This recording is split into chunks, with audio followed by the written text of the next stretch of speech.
Hello, everyone. Welcome to Insight Live and IT Experts Take. I'm Mike Moore, your host for today, as we're talking about as a service and changing the narrative on traditional IT. Joining me today, I have two subject matter experts of our very own around data center transformation and hybrid cloud. We have Practice Director Kent Christensen for data center transformation and Senior Manager of Practice and Portfolio of Data Infrastructure Management, Mr. Chris Capusta. Gentlemen, thank you for joining. Great to be here. Morning. Thank you. And for those joining us live, we do have the opportunity to answer questions and see your thoughts real time. So go ahead and post those thoughts and comments below. Happy to have a conversation with you and answer any burning questions that you have around the as a service topic. Now, to get us kicked off today, let's just get level set. I know as a service is a term that's been in the industry for quite a few years now. But Kent, maybe you can just help us get all on the same sheet of music before we really get going. Just what as a service is, what it really means to you. Yeah, thanks, Mike. I think hopefully this is very valuable to those who've joined. I'm really literally many times a day helping clients understand this. And at the end, they're very appreciative of understanding there's a new way to procure your data center infrastructure. So, as a service, or sometimes called pay for what you use, we're in this case referring to the infrastructure that you would have typically bought. So through CapEx, you would have typically bought, put it in your data center, managed it, run it, etc. And so as a service, really applies to your storage, your compute, your networking. And instead of negotiating a deal, like so many organizations have done for such a long time, you ultimately will end up with a rate card. And the rate card is basically how much is it per unit of, a terabyte of storage or network port or some compute, et cetera. So you get a predictable use, and you're not going to buy it and own it. You're actually the OEMs are going to provide you this infrastructure that you can run your applications on it and essentially pay for what you're using as opposed to buying infrastructure and running it. So it really is, if you think about, you mentioned the CapEx model, I buy it, I own it. The concept of cloud, I just run a credit card, pay for unit one, go wherever. This is really bridges the gap nicely to say, well, what if I had a cloud-like consumption model that I just paid for what I used? Wherever I want it. It could be my data center or somewhere else. Yeah, and cloud seems to be kind of the leading driver. And actually, we released a poll that related to this Insight Live that we're doing today. And I think it was around 64% felt that cloud services was one of the most advantageous uses of as a service. And I mean, Chris, what are your thoughts on that? Yeah, absolutely. It's really been one of the drivers for why clients are looking at this as a service model. So they've made some type of investment in public cloud, sometimes even multiple public clouds, and now we have the opportunity to kind of refresh that on-premises infrastructure. We don't, a lot of it's aging, a lot of it's reaching its end of support life. A lot of it is managed in a different way than what we have in public cloud. So operationally, we want to kind of unify those two domains to make sure we're not we don't have two different operational models. And really, as you look at how I want to invest that money on-prem, maybe it's a real great opportunity to do some financial. Basically baseline your financial models between the two. So if I can consume that on-prem storage, infrastructure, compute in the same model, same financial model, I'm consuming the cloud storage. If I'm moving workloads back and forth, and I'm going to have highly variable consumption where I don't need to plan 3 to 5 years in advance anymore and try and account for all the capacity I'm going to need. It really allows clients to unify that across that hybrid cloud model. And really, I think the past 2 years have been a lot of uncertainty, for everything from remote work to leveraging public cloud to just not wanting to spend large capital outlays anymore, not knowing kind of the state of what the world's going to be in. So as a service has really gained some traction to help kind of ease that capital spend. As Kent mentioned, it's pay for what I use as I use it, not try and plan 3 to 5 years out. And And I think a lot of our businesses have changed in how we innovate and how quickly we innovate. So if I can have more flexible infrastructure that adapts to my needs in the business and consume it in that public cloud fashion, it gives me that agility I need. Yeah, that makes a lot of sense. I mean, the technical debt, just the dispersed landscape that we have now in IT, and actually our IDG survey that we release, I think on a yearly basis, one of the stats we had from there was 92% of IT leaders are looking to increase or are planning to increase or are increasing, planning to increase as a service within their business and within their IT organization to kind of align that strategy. So do you think some of those factors are the reason that we're seeing that really high increase, that around 92%? What's really driving that? Yeah, I think it's a lot of those factors that we mentioned. It's the uncertainty in kind of the world. It's the moving to public cloud, and I think even as you start to move to public cloud, as we've seen through our dealings, is there tends to be an overshift if I start to put a lot in public cloud and then find out, financially that doesn't make sense, security wise that doesn't make sense. So I adapt and bring some of those workloads back on-prem. Maybe I have those workloads that can use public cloud certain times of the year and can stay on-prem the rest of the year to control that spend. So the variableness of those workloads and cloud strategies tend to drive some excitement around the as a service models on-prem. And again, the not having to plan 3 to 5 years anymore, I think is a huge factor that a conversation we're having with a lot of our customers is as I mentioned, we're innovating at rates that we've never seen before, especially with things like AI and machine learning workloads, and all of that data is being generated. And how do I know, really as I put these kind of workloads in proof of concept, we don't get a good understanding of what that data generation is going to look like in full production. So if I have flexible infrastructure and flexible payment models around that infrastructure, it eases that capacity planning conversation and really allows us to focus on performance and really the needs that we have at the moment. One quick follow-up thought on that. I don't actually believe the way we're talking about as a service of a way to consume your infrastructure, 92% of our clients actually even understand it yet. No. We are very busy educating them. But what they're saying is, look, if I could use a SaaS application instead of running it my own, and I want to expand that to the infrastructure. So generally speaking, there is absolutely a run to go and consume services as opposed to buying and managing things.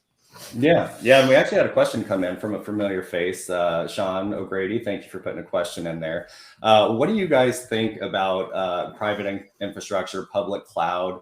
Is there being a share shift between as a service models and traditional on-prem and different cloud providers? I think it's too early to tell. Right now, as Chris pointed out, a lot of people have big decisions to make, right? About how do I transform? How do I do this? I have all this technical debt. Do I go to the cloud? Do I not go to the cloud?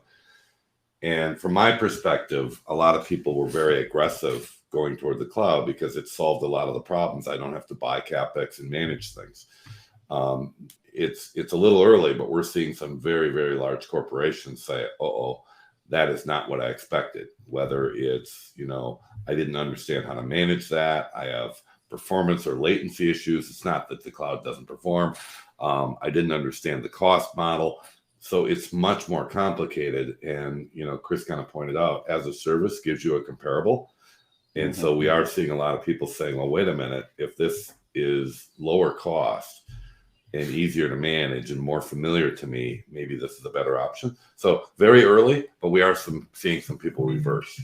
Yeah, and in conversations that you've had with clients and just in the market in general, in addition to some of the challenges that you introduced there, are there specific things that happen within a business, within an IT organization that makes as a service look more appealing?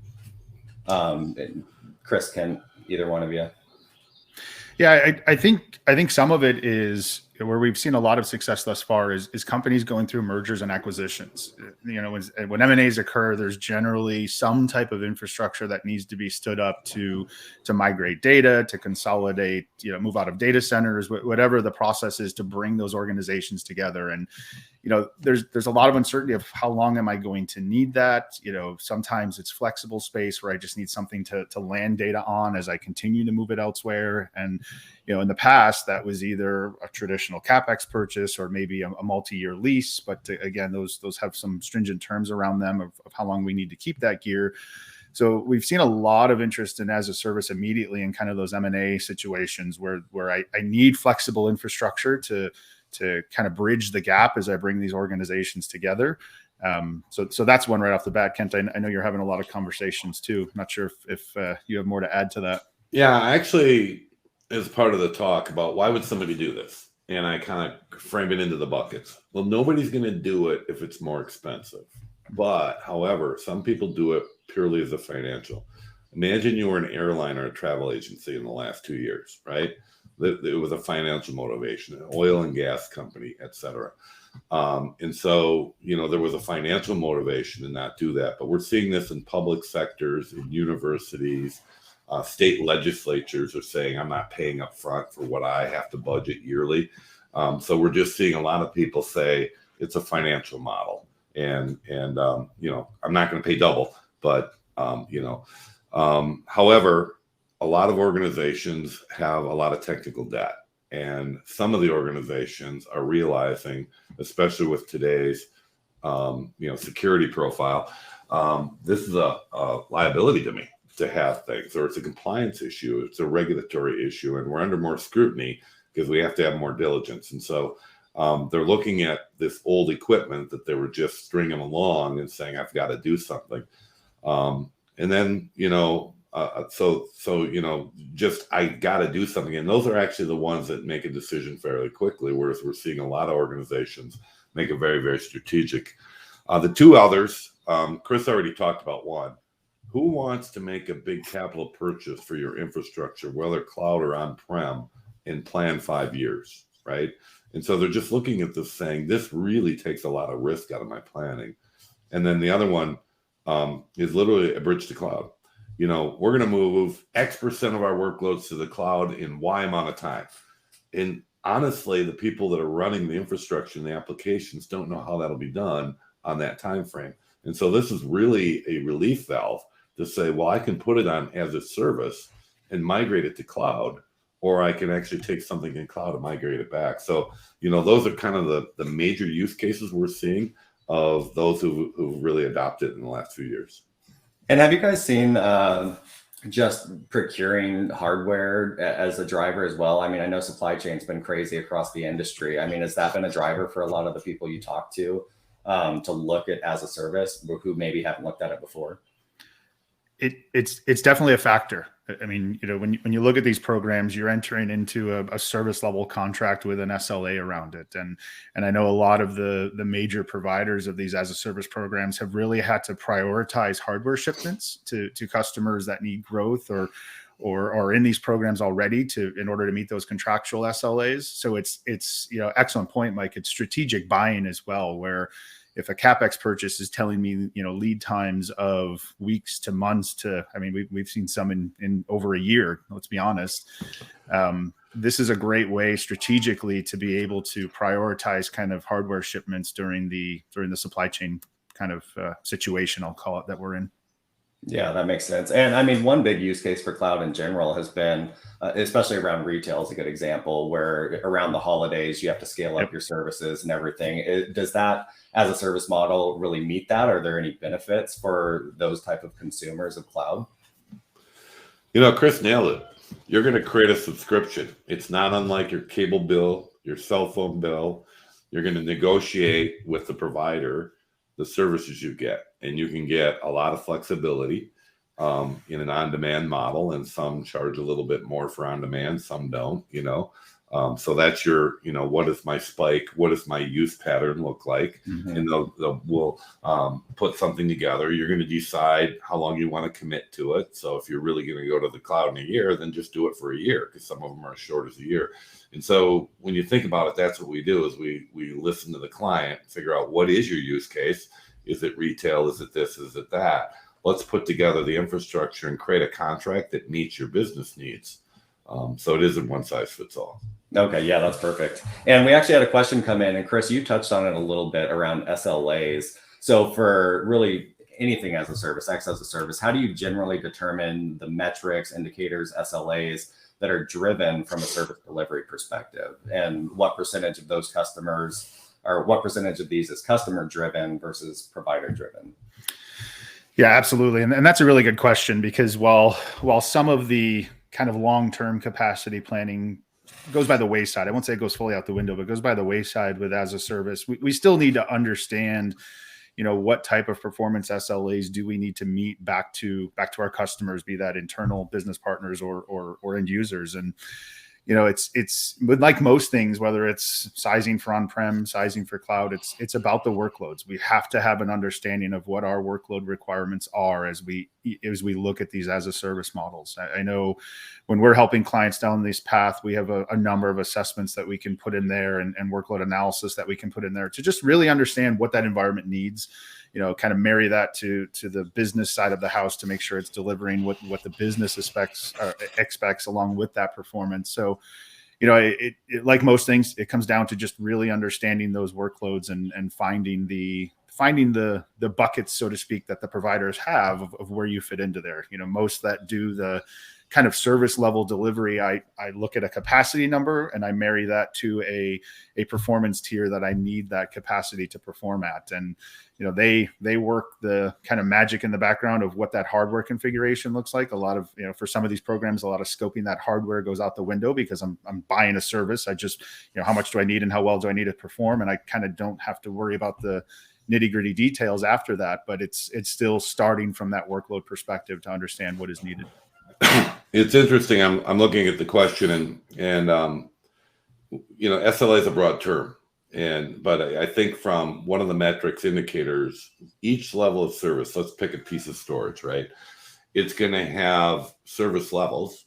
It's going to have things like IOPS and throughput and and capacity, et cetera, like that. And so there's an SLO, a service level objective, which is very similar to if I bought some storage, I would expect it to perform at a certain level. And if I bought a service, I want that to match. And so when you look at the rate card, you see exactly what the service level is you're purchasing. Some people look at SLA as, I want some sort of a guarantee. And I think it's misunderstood a little bit, but there is no guarantee in cloud. Right. And so, especially with storage, when they say, well, it said it was going to go really, really fast, but it doesn't seem to always perform the same. And it's because, well, cloud is ultimately a shared environment. And so one of the benefits of this is you're going to have an SLA or an SLO of this infrastructure, but it isn't shared. It is actually provided just for you and just for your use. So you may actually have really good SLAs, but I don't think right now we're seeing demand for saying, I want a penalty if it doesn't do something. Yeah. So it's we haven't had a problem, but that's kind of, you should know exactly what you're paying for. And a higher level of service might cost a little bit more than a lower level of service, which is as it should be. Yeah, and that kind of dovetails into the next question I had for you guys around misconceptions around as a service. I mean, is there anything in your conversations that you have where clients are like, well, I thought about doing it, but they had this perceived notion that it wasn't going to work for their particular use case? What are some of those common misconceptions around as a service? Yeah, and I'll jump in and let Kent kind of fill in what I missed. But right off the bat, for the conversations I had, I spend a lot of time explaining that this is not a lease. I think the market, the initial kind of OpEx offering in the market was the traditional lease, And so when a lot of clients hear that today, they really put kind of some defenses up and say, I don't want to lease. I'm not leasing hardware. All those types of conversations. So, really when you look at these as a service programs, the respective vendors are continuing to hold title on the hardware. So it's not something that's on your books from an accounting or reporting or depreciation perspective. There's no option to buy the hardware out at the end of the service term. All of the factors that went into kind of the traditional lease don't necessarily apply here. So spend a lot of time kind of explaining that. And I think some of the marketing in the out there today really makes it sound like this is a shared service like cloud, like Kent mentioned. And we spend a lot of time kind of explaining that for a majority, if not most of these programs, this is hardware that's residing in your data center, in your colo, wherever you have infrastructure today. This is dedicated to you. Now the vendor's still holding title, and we're helping to support alongside them, but from a performance perspective, this is dedicated hardware still that you're just consuming in kind of that subscription model or that service model. So those immediately are the ones that jumped out to me. Kent, how about you? Yeah, no, I agree. I think it's not unreasonable to say this feels like a lease, because some of the OEMs started by trying to do a lease, and we would sit there and say, look, you're just doing financial planning for some specific infrastructure. That doesn't solve the elasticity problem. Now they're changing their stripes very quickly. When you think about it, if somebody gives you something that you just pay for every month as opposed to pay up front, they have to consider how that impacts them. I had many clients in the last 3 months say, this seems like a really good deal. The benefit to the organizations that have decided to rapidly expand these programs to really be a service is that for them, they're building annuity revenues. And you as a consumer can take advantage of the fact that he no longer actually wants to be paid up front. As long as he's got the financial resources, he'd rather have you consume his infrastructure as a service long term. And so that's the transition that the OEMs initially didn't start there. They were like, I want to make sure I get my money back on this deal. And that's when it was a lease, because it was too tied to specific infrastructure.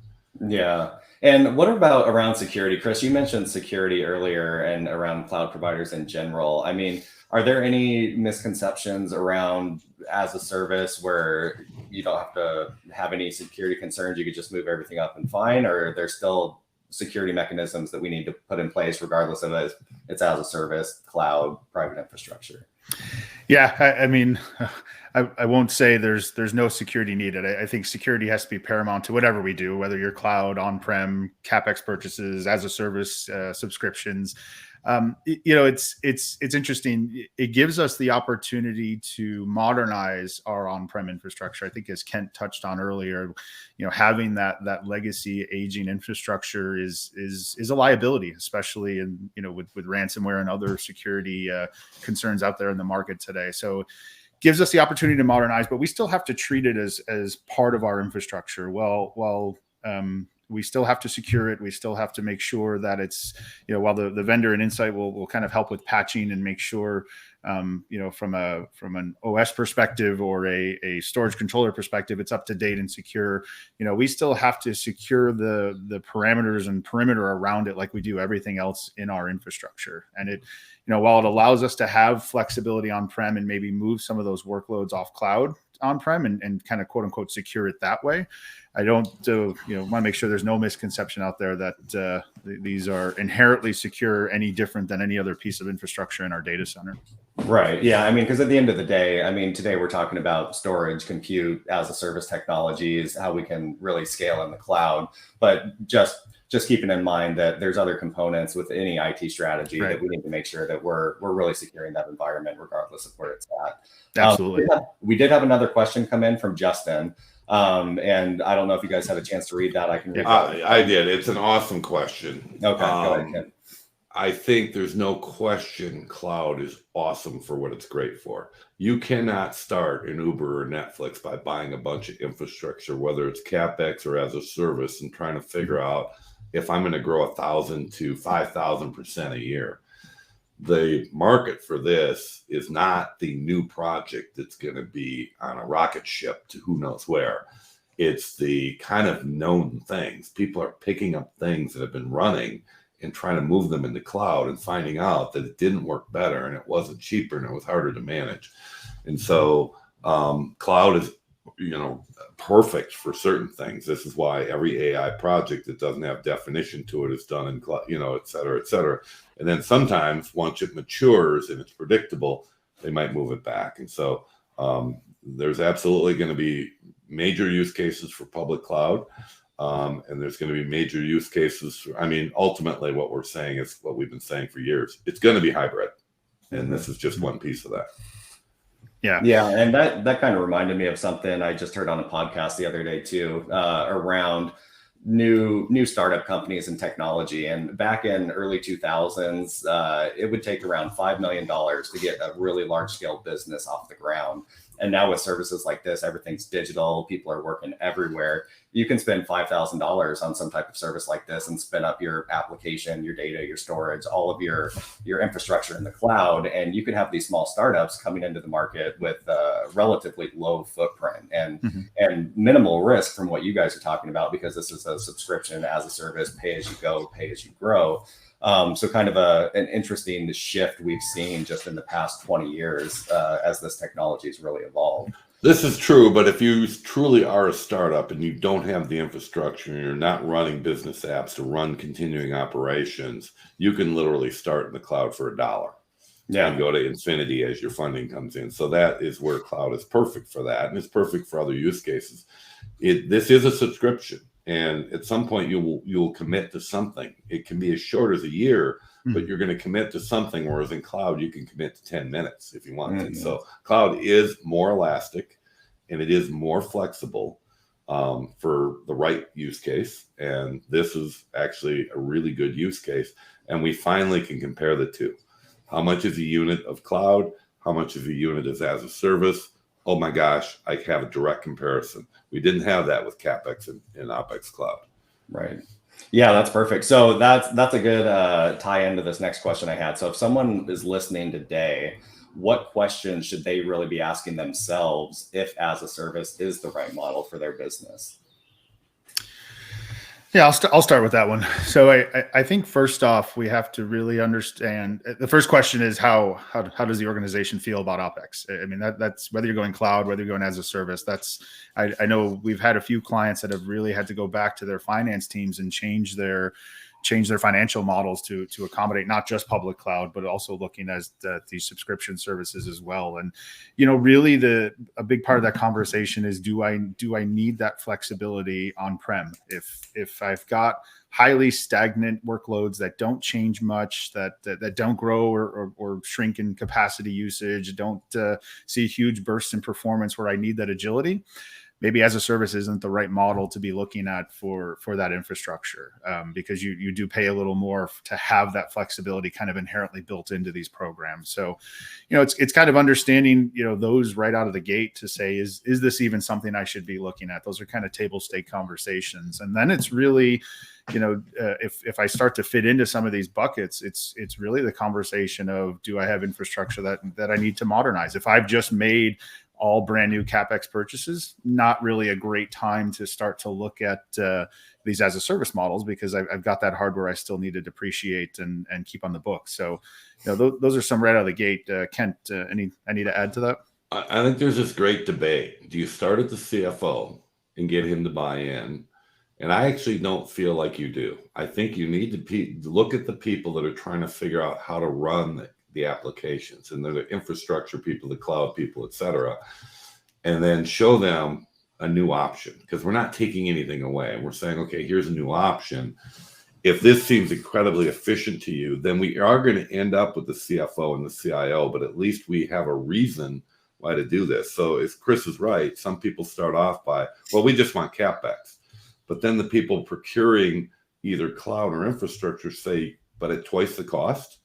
And that creates a conversation that is more well-rounded. And so it is, as people look at this, and we're seeing Fortune 100 companies and states and et cetera saying, This is a strategy. It's not a project. It does involve, the CFO and CIO, et cetera. But I think understanding the benefit to the organization probably isn't best started there. Yeah, and speaking of profitability, we just had another question come in around our experience just in general and the experience we've had talking to customers. How does someone interpret the impact of X as a service on an organization's overall profitability in short, medium, and long term within the organization? I think it's there's no easy answer because everybody's different. Now, Andreessen did an article once on public cloud, and he pointed out how it's super beneficial when you're a startup. And I think he covered like 20 or 50 companies. And then he showed that the cost, there's a lot of stories that are public. Dropbox came back, and Netflix is paying a lot, and Uber and Lyft are losing a lot of money, and half of their losses are in cloud expenses, et cetera. And what he did was he showed as their growth became more normalized, i.e. single to double digits like the rest of the world, it was a real big drag on their earnings long term. It was a big capital outlay. And so we're also very early in this. This really started with storage. And that's because storage has such a compelling use case. It is clearly expensive to put storage that needs high performance and high SLAs in public cloud. And nobody can buy the right amount of storage. By definition, you're buying too much and in the wrong service levels because you bought a box that did something. And it's either too big or too small, et cetera, et cetera. But to really get the value, you need to do more than one thing. And then we're seeing the compute and the networking, et cetera. And we're seeing the organizations that might have started with storage say, okay, I need to get everything on there. One of the OEMs was talking about an auto manufacturing organization that bought his storage product. And the example we gave is, well, you might have saved them, some money on the engines, let's call the storage the engines or whatever. But you're not going to change his business model until you do the transmissions, which might be the compute, and the electronics, which might be the network. That changes his business model. So long term, we'll see. They're going to ultimately say this is a better business model. We're seeing people adopt it because they believe there's a huge long-term benefit. But we are still very early. Yeah. And I mean, as early as we are, you guys have been having conversations around storage as a service for quite a while. Compute's relatively newer. But I mean, and all of the partners, the OEMs that are out there that are providing these offerings as a service, and the different services continue to evolve on a daily basis. So what piece of advice would you give to individuals who are looking to move to an as a service solutions? Which ones should they look for that may make the most sense for them? Or maybe it's multiple solutions. And is there any management considerations or things that change when they start getting multiple providers in their environment? One of the things is you have an opportunity to take advantage of the OEM's aggressiveness in the market. The storage teams are more aggressive, and they will give you a 1-year contract where you're paying $10,000 a month for something that they shipped you that would have cost you $1 million to buy. And you say, why would they do that? Now, those numbers may not be exactly right, but why would they do that? And because they know once they have your data, it's not transient, and they're confident of the value proposition, and it's just clearer. So I would actually consider starting with storage, because we literally, client after client, look at what they have and say, oh, you're 62% utilized, and the way you're utilizing it is one size fits all per box. And if you could just normalize that, we just stripped out half your cost. And so storage is really compelling because the OEMs, and by the way, the OEMs that aren't doing with the storage don't have the capital because they're elongating the revenue. So those who have the money to do this are doing it. And every storage company that has the capital to do this is doing it. Compute and network are not as easy to do the ROI by themselves because the providers, and all the providers, are more conservative. In other words, you can't get a 1-year contract for compute. And so that's you're not going to have the immediate benefit that you would get in storage with compute, but you're certainly going to want to align your storage to your compute, your network, and your secure edge, et cetera, which is where it's going. Right. So I would say start with storage. That's where the industry started. It's growing from there, but that's probably the easiest benefit for most organizations. Yeah. Yeah, and I'll echo kind of what I said earlier. It's really about understanding workload needs. Again, we have to start there, kind of at least start there. I mean, that may not be the complete answer, but we have to start there and understand, kind of our workload profile and needs. And it's got to be it's a multi-organization or multi-department within an organization conversation, because we have to understand the financial models, we have to understand the technology needs, we have to understand developer needs and everything else. So it's marrying all of those needs together to really understand, does as a service on-prem make sense, and how do we kind of marry that to our hybrid cloud strategy. So I would say from an advice perspective, that's kind of where I would start, at least have when having these conversations. Yeah, that's perfect. And I mean, any final thoughts for anyone who may have joined late, or anything you want to reiterate as we're closing out, just to keep top of mind for those who are looking at as a service? No, I'll say, if you're looking, if you've struggled with agility on-prem to kind of match what the agility and flexibility you get in public cloud, it's a great program and model to look at to kind of bring parity between the two. As Kent mentioned, public cloud will always be the most flexible, just in the way some of the billing models and commitments work. But I know we've had a lot of clients struggle with, well, I want to deliver that cloud-like experience on-prem, but I can't, either through various reasons. And the kind of cost and procurement model was always a huge barrier to that. So this kind of levels that playing field a little bit. And for those struggling with supply chain and getting hardware in reasonable, whatever that means these days, reasonable amounts of time, this may be a great program to look at for strategic purchasing as well, to make sure we're getting infrastructure we need in time periods that kind of fit what we need, at least. Yeah, perfect. Ken?